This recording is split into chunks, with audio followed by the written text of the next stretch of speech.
Здравейте, казвам се Иван Игнатов, намираме се в ресторанта Жорж и Хосе.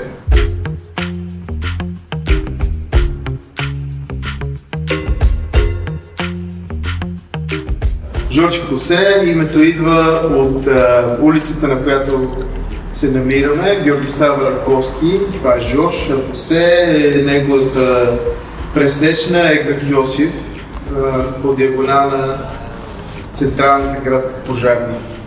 Храната тук кореспондира на деня от седмицата, в който се намирате, в зависимост от сезона и настроението, с което сте дошли.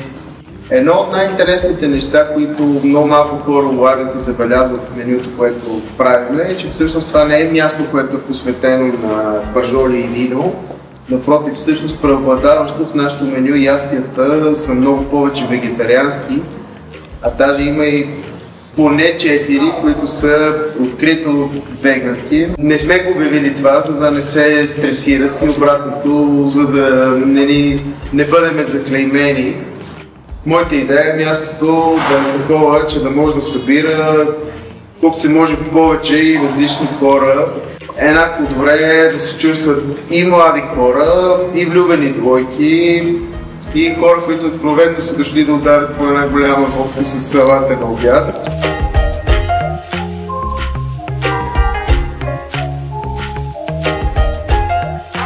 Ще приготвим две неща. Едно ястие без месо, това е най-новото попълнение в менюто, и една риба, дъбова пастърва, така наречената сьомгова, която е от ботевградските развъдници.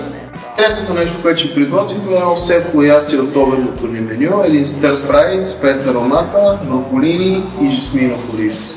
В ядрото си брънча в България, според мен, най-успешен може да бъде по-скоро като идея за преживяване и за хранене в момент, в който не си стресиран или ангажиран, по-скоро си почивка, отколкото по някакъв начин играеш и си в определена роля. И по-скоро брънча е филинг и някакъв момент, отколкото определен репертуар храни.